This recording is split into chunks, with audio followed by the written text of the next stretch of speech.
Оказа се, че сме имали гълъбарник в килера на апартамента ни в Сицилия, но за това ще ви разкажа след малко. Това е 8-ми епизод от поредицата Sicily Home Diaries, в която ви показвам какво успяхме да свършим с подготовката за ремонта ни в седмицата, в която бяхме там.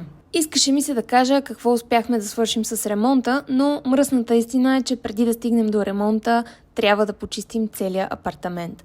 Нещо, което се оказа доста по-бавно, отколкото си мислихме и определено по-гнусно като работа. Изглежда, че по някое време прозореца в килера се е отворил, а в килера са се настанили семейство гълъби, които са искали да имат потомство, но не им се е получило.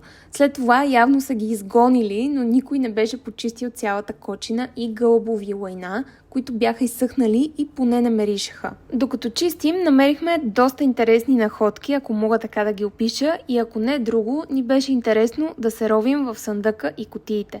Чувствахме се малко като археолози, които намират артефакти от преди 20, 30, 40, 50 години. По време на огледа на апартамента видяхме състоянието му и бяхме наясно с вида на килера, но някак ентусиазма ни засенчи реалността, която последва с чистенето ни в действителност. Почти нищо от това, което намерихме, реално можеше да се поправи, като няма да споменавам и засъхналите лайна по всеки 1 милиметър на каквото и да се докоснехме. Букукът беше наистина много и по едно време положението се усещаше изключително отчаиващо, сякаш няма край. Явно нещо грешно бяхме преценили ситуацията, защото самите ние казахме на предишния собственик да остави всичко в апартамента и че ние ще се заемем с букуците, защото искахме да запазим някои неща от апартамента.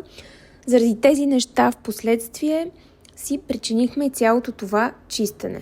Тогава си мислихме, какво толкова, запретваме ръкави и за няколко дни ще изчистим. Слагаме си маските, слагаме си ръкавиците и почваме да чистим. Междувременно в почивките успяхме да свалим горните шкафове на кухнята и да я изпразним, а целият букук и непотребни неща трупахме в стаята за гости. В тази седмица успяхме да включим и тока, след като 2-3 дни издирвахме ключа от стаичката с електромерите.